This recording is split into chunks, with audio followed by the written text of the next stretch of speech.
PodCastle, episode 848 for Tuesday the 16th of July 2024. To the Moon by Ken Liu, read by a full cast and produced by Adrian Behravesh and Eric Valdes. Rated PG-13 for inhumanity and painful truths, with content notes for violence, murder and religious and regime persecution.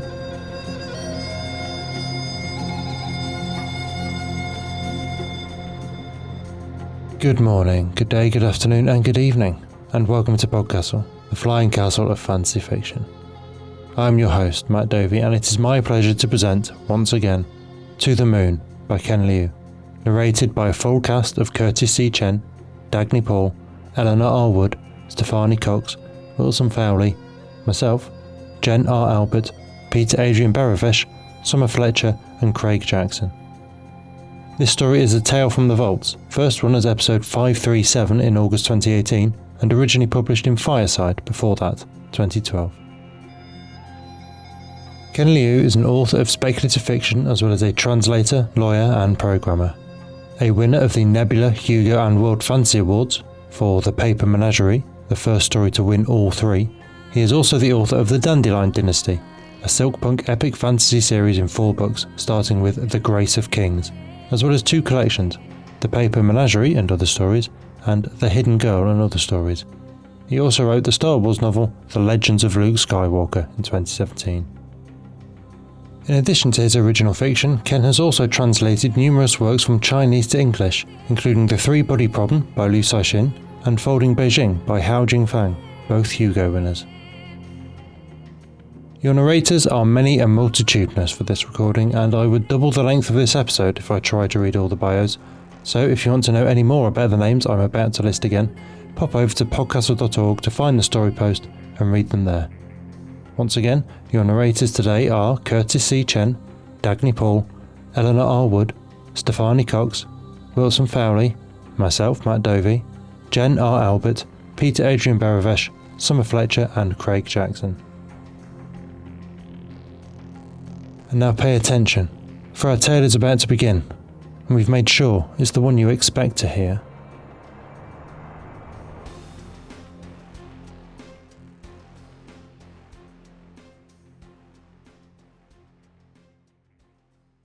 To the Moon by Ken Liu, read by a full cast.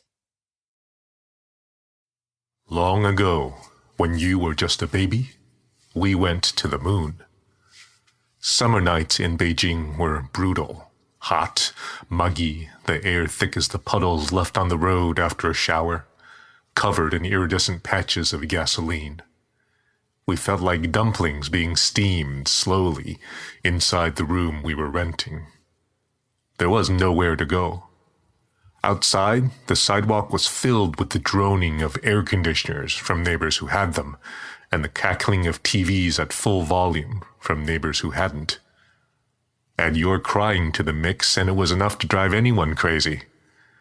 I would carry you out on my shoulders, back in, and then out again, begging you to sleep.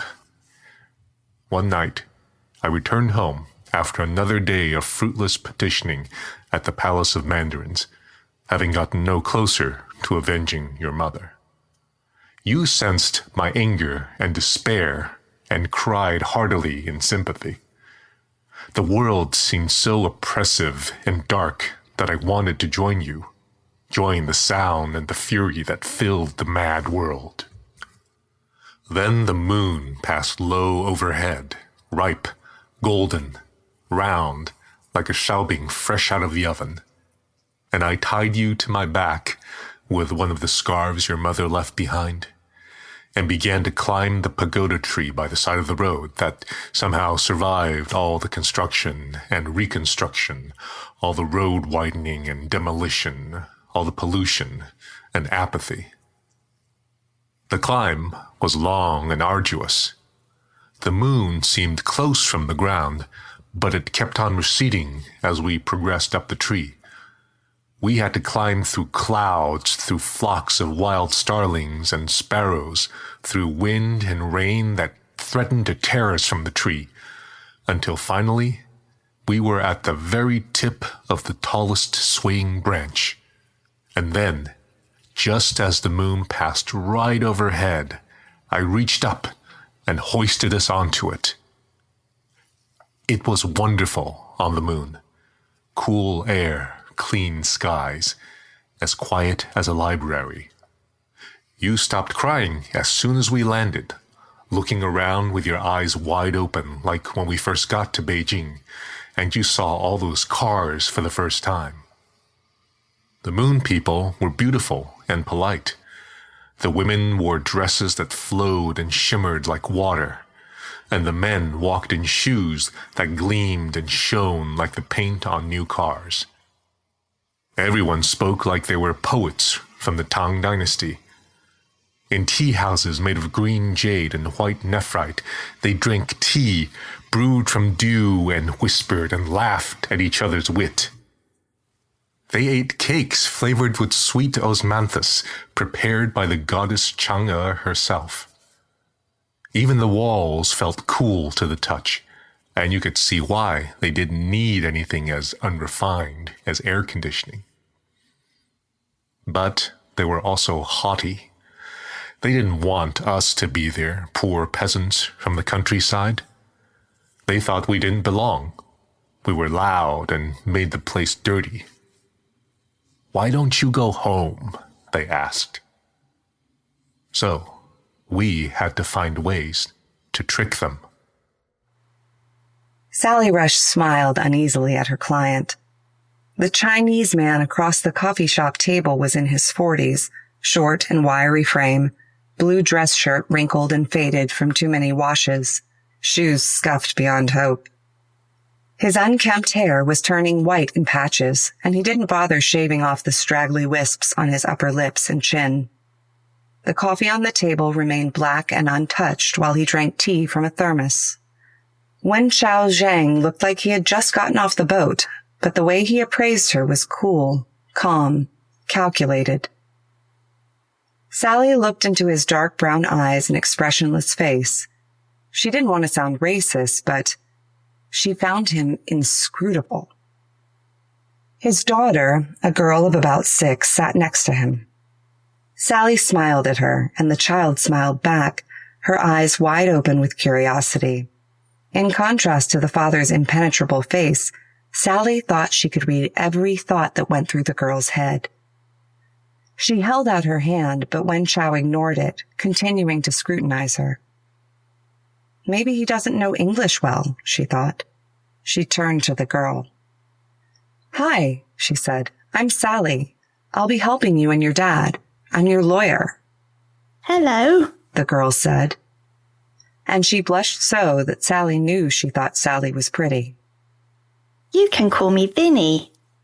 Sally decided that the girl with the American name also had American eyes. "How will you help?" Vinny asked. Sally considered this. "My job is to help people tell stories. If I do a good enough job, you win." Vinny nodded, smiling. Then the father spoke. "Did you read my story?"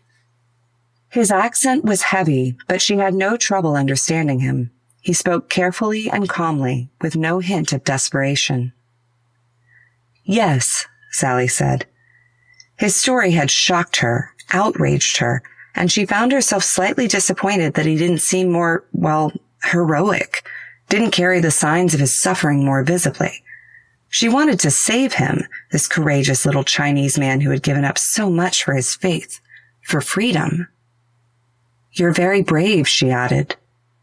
"Have you done this much?" he asked. "No," she blushed. Sally had been a good student in a great law school, and she picked Widmar, Eaton, Lefevre, and Tuck out of a dozen law firms, all of them offering her equally unbelievable salaries, because she liked the senior woman associate who had interviewed her and made Widmar sound so wonderful, except that the associate had already quit for personal reasons by the time Sally started in September, so maybe that wasn't such a great way to pick a firm. "Then how do you know my story will work?" he asked. She was stuck. This wasn't going at all the way she had envisioned it. Your facts match the statutory definition of a well-founded fear of persecution on account of race, religion, nationality, membership. Her voice trailed off. The legal phrases sounded abstract, inadequate to the task. Actually being a lawyer, Sally found, was very different from being a law student. She had been so good at teasing apart hypothetical fact patterns, marshaling them into intricate legal arguments, bolstering them with high-minded principle and policy, and dressing them up in dazzling rhetorical flourishes, but she was completely unprepared for the realities of commercial litigation. Ah, Wenchao said, and Sally understood his tone perfectly. that is why you're free. There were no neat fact patterns at Widmore Eaton. It was her job to assemble facts out of warehouses full of boxes of paper produced by corporations intent on drowning each other with legal bills. She found that she was utterly unqualified to do her job. To train her, and to make her feel better about her meaningless drudgery, the firm assigned her to pro bono asylum cases. She was supposed to practice on these refugees, who could not sue her firm for malpractice, until she learned enough so that she wouldn't mess up on the firm's real clients. Sally was furious with herself. She was supposed to be confident, in charge, the one guiding him. Tell me about yourself. His voice softened. Excuse me? My dad likes stories. Vinny said. Tell me the story of how you became a lawyer, Wenchao said. so I can see how good you'll be at helping me tell my story. All her life, Sally believed in clarity. When her friends argued, she always knew whose side to take. There was always someone who was more right than the other, even if no one was as right as herself.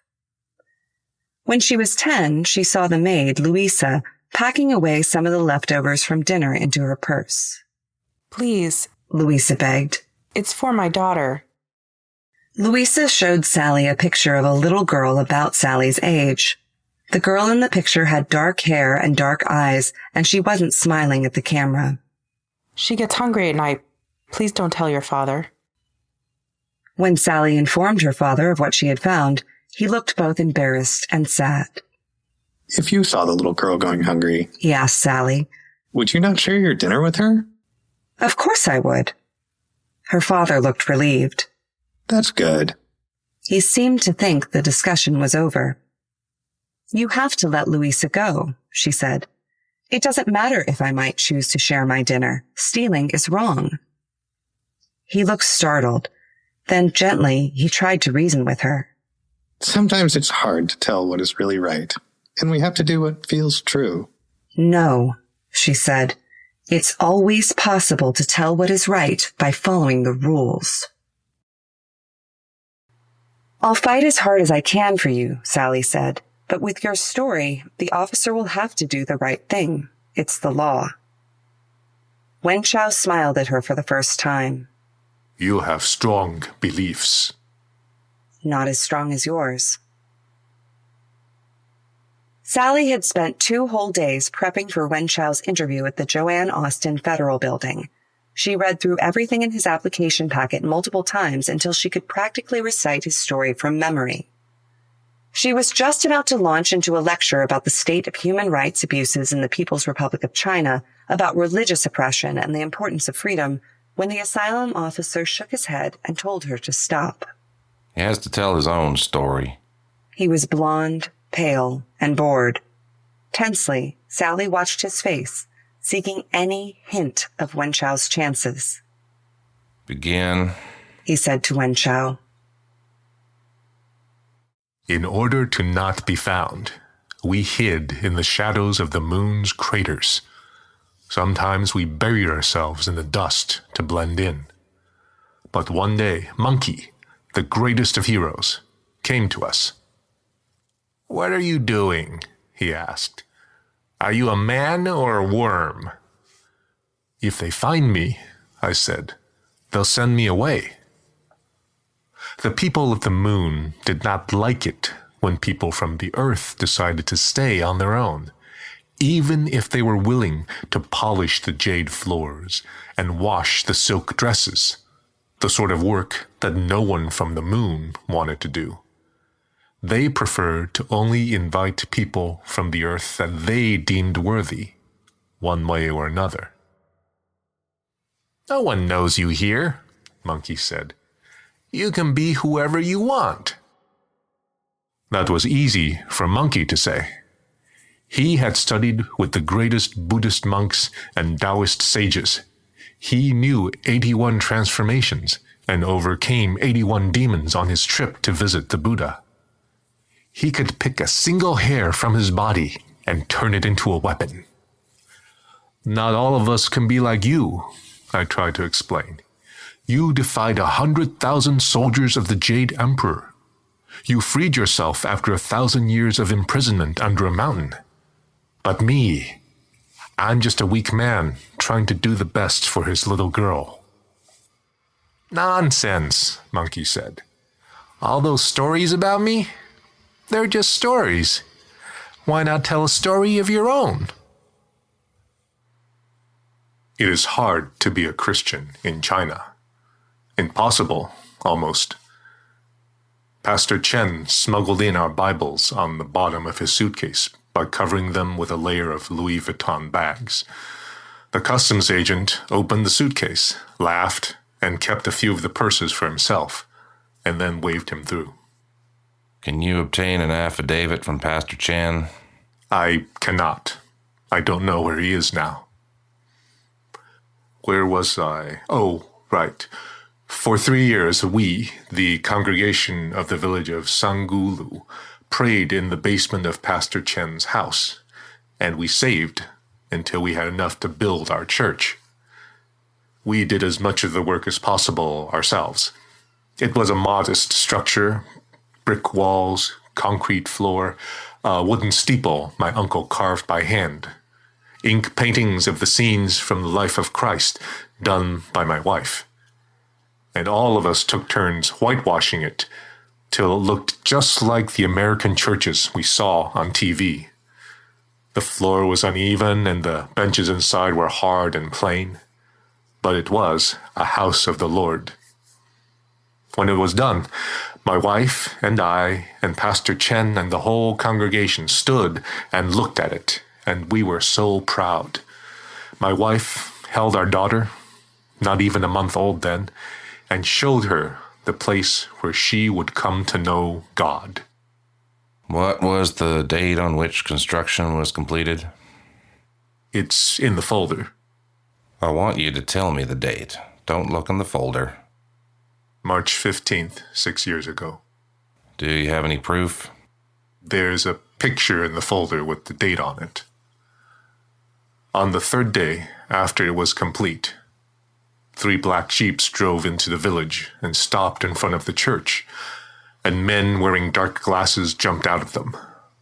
The last man to get out was someone I knew, the Communist Party secretary of our township. What is his name?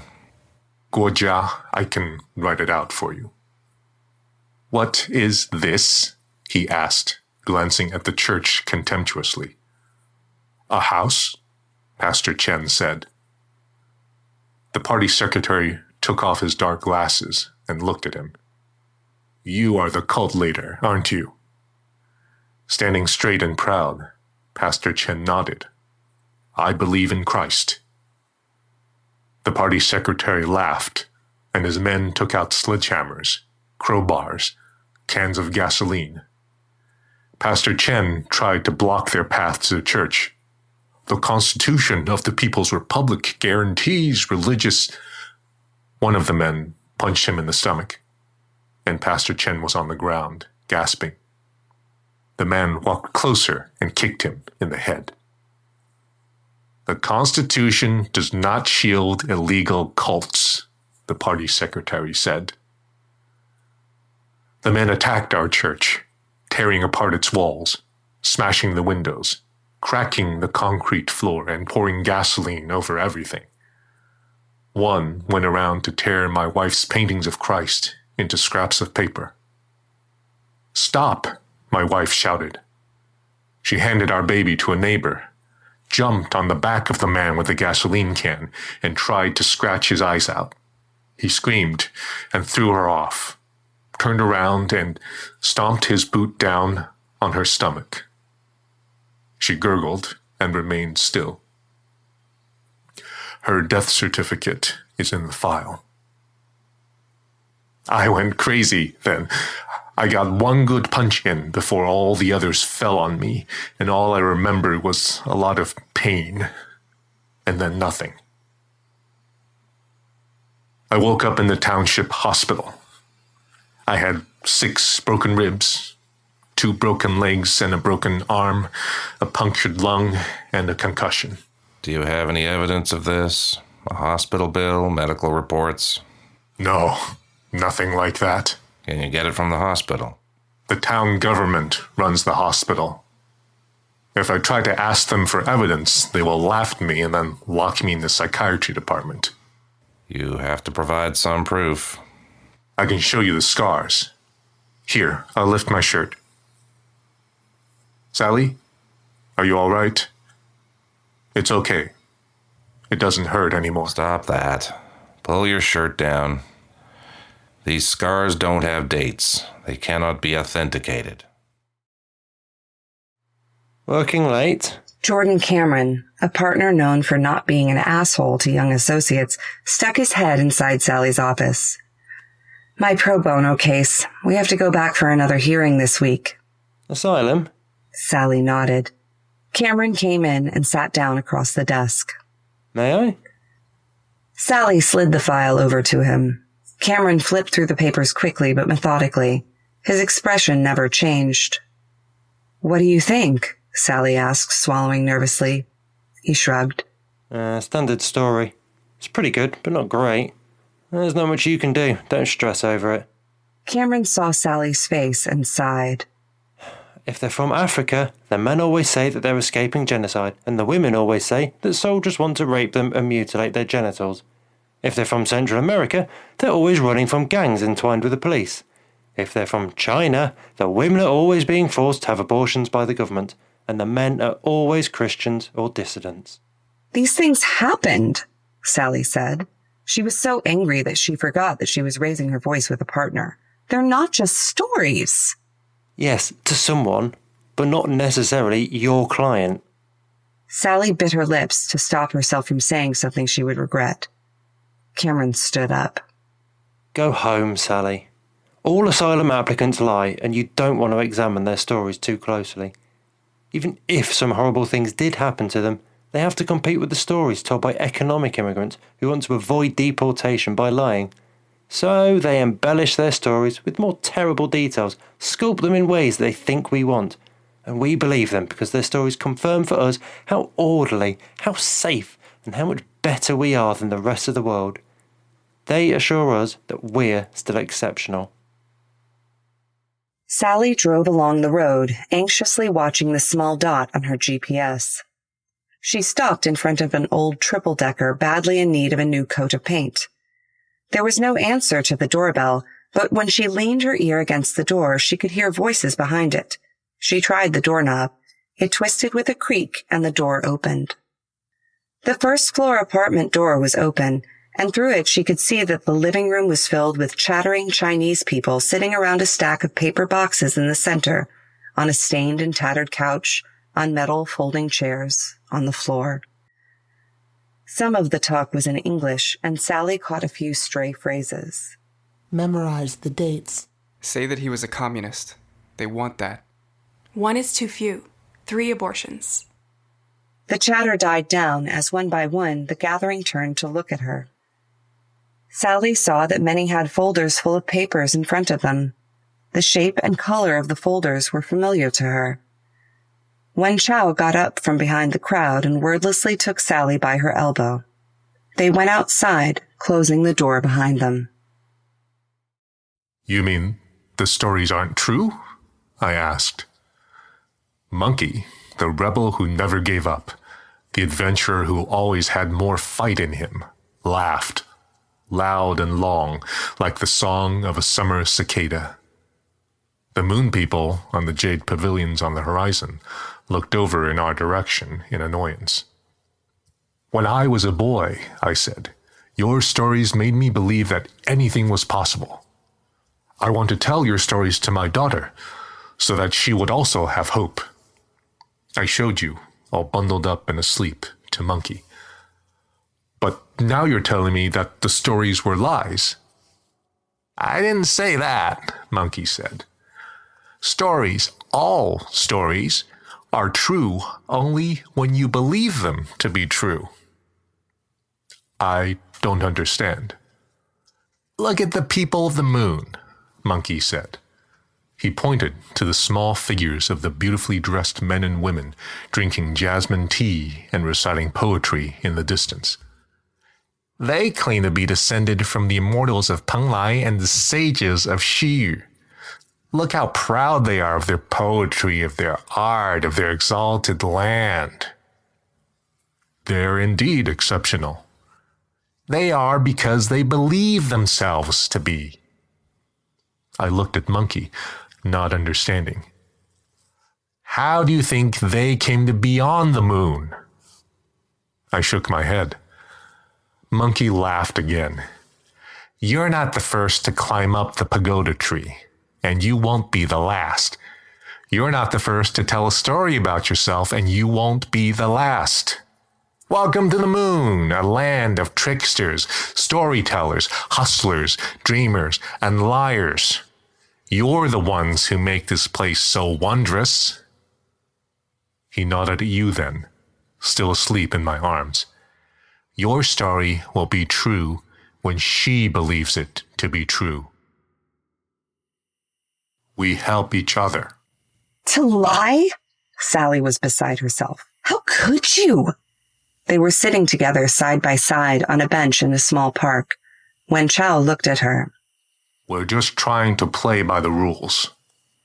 Everybody has a story, but you only want to hear certain stories. I want to hear the truth. Wen Chao laughed, a laugh as loud and long as a singing summer cicada. The noise startled the sparrows in the tree near them. Ask me what you want. Are you even a Christian? No. Sally closed her eyes. The worst part of this was admitting that Cameron was right. Was the death certificate for your wife real? Yes. Stop answering with yes or no. Tell me what happened. Why does it matter? You won't be my lawyer anymore anyway. It matters to me.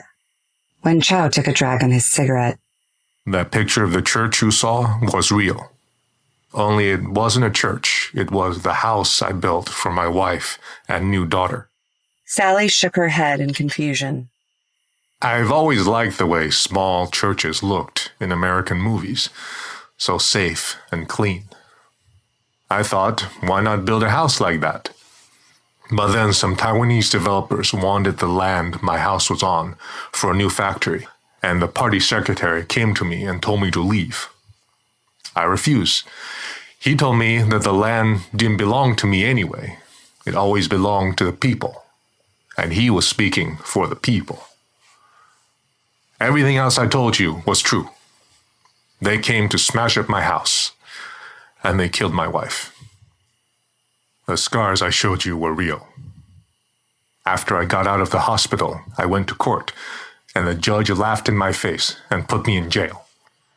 They let me out after 3 months, and I went to Beijing to petition for justice. They caught me and brought me back to town and put me in a psychiatric hospital and pumped me full of drugs. I escaped, went to Beijing again, and this time I used every penny of money I had in the world to buy my daughter and myself passage here. That's my story. But that's horrible, Sally said. Why didn't you tell me the truth? You really were persecuted. But not on account of race, religion, nationality, or membership in a particular social group or political opinion. Wen Chao quoted and took a long drag on the cigarette. I believed that I should have my own house that no one can take away from me. That was all. The world is full of terrible stories, but the laws only deem some worthy of being heard. One day, About a year after Louisa was fired, Sally saw her downtown waiting for a bus. Louisa looked older, more tired. Her dress was dirty and wrinkled. Sally did not go up to say hi, to ask about her daughter or her new job. She avoided looking at Louisa and walked away. What will you do? Wen Chao asked. Sally looked back at him through the window of her car. I don't know yet, Sally said, and she thought about all the rules that she was supposed to follow. The immigration laws, the rules of ethics, the noble-sounding principles of the profession. It's always possible to follow the rules. Let's go, Vinny said, dragging her father away from the car. Finish telling me that story about Monkey. A few steps later, she turned to wave at Sally. When I grow up, I want to be like you, telling stories for a living. Sally watched until they disappeared around the corner.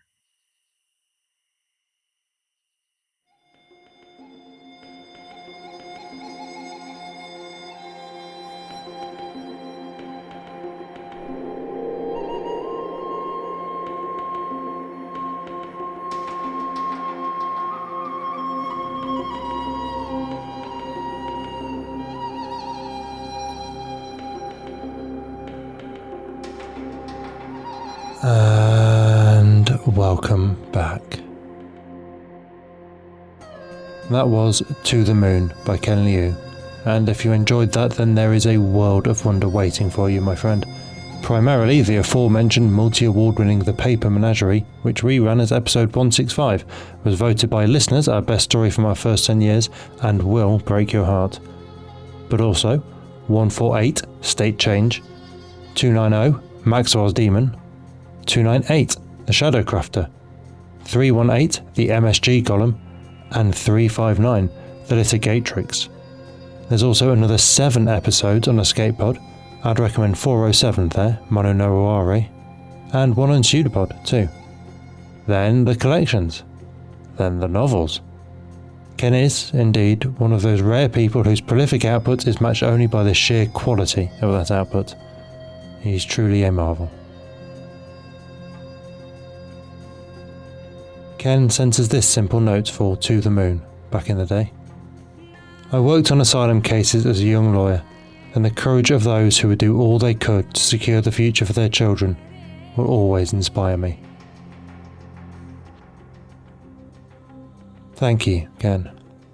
I've read this story multiple times now across the years, and it never fails to wind me with its truth. It first came out 12 years ago when, in hindsight, the world was starting its turn inward, becoming mean-spirited and insular after the financial crash. But that was also the year of the London Olympics, when it felt like Britain was suddenly embracing its modern truth of multiculturalism and the success that comes when we are open and accepting and positive about what the world can offer us. It was before our Home Office put vans on the street telling immigrants to go home. It was before the twin nightmares of Trump and Brexit were propelled to importance by fears over immigration. It was before asylum seekers desperate enough to brave the English Channel in small boats woefully inadequate to the task became a point of anger rather than anguish. And still, we look for the correct story, the right kind to let in.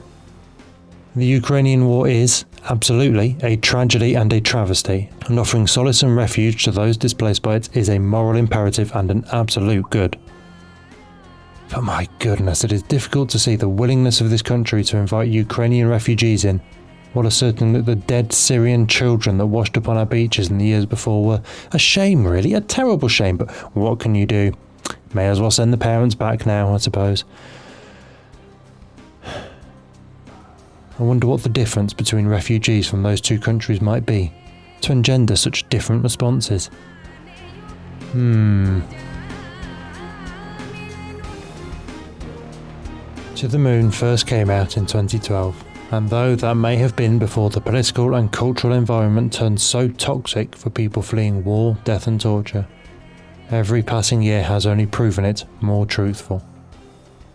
In this, as in so many aspects of that mean-spirited society we've become, We need to stop refusing the thousands of desperate, valid cases out of fear of a handful of undeserving folk getting through, or getting benefits, or getting anything we think they ought not to get from us.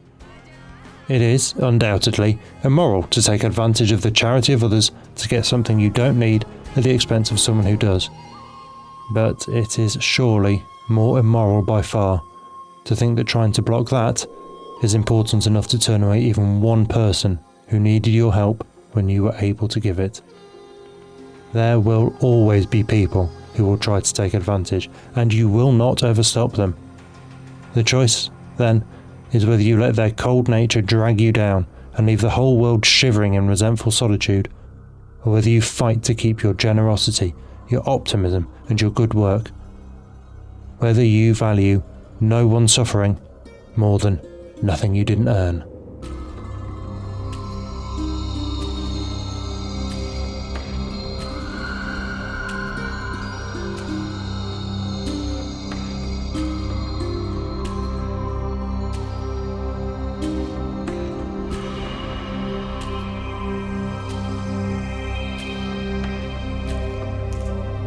That was our show for this week.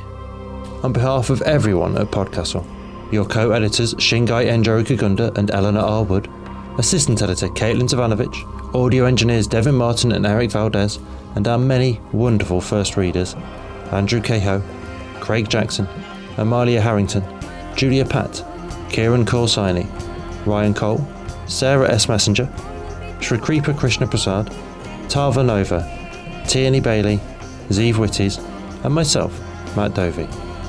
Thank you for letting us share another story with you. The legal bit. PodCastle is part of the Escape Artists Foundation, a 501c3 non-profit, and this episode is distributed under the Creative Commons Attribution Non-Commercial No Derivatives 4.0 International License. That means you can share it, and please do, but you cannot sell it and you cannot change it. If you want specifics, check creativecommons.org. Our music is by Shiva in Exile. Everything we do on PodCastle is 100% donor funded, and if you'd like to support what we and the rest of EA do, please join us on our Patreon at patreon.com/EApodcasts. Prefer another method? There's details for supporting us via Twitch, Amazon Prime, Ko-fi and PayPal on escapeartist.net. We'll be back next Tuesday with another fantastic tale. In the meantime, you might care to check out our sister podcasts, Escape Pod for science fiction, Pseudopod for horror, Cast of Wonders for YA speculative fiction, and Cat's Cast for speculative cat stories. If your heart belongs to us though, we'll see you next week. Be safe and be kind.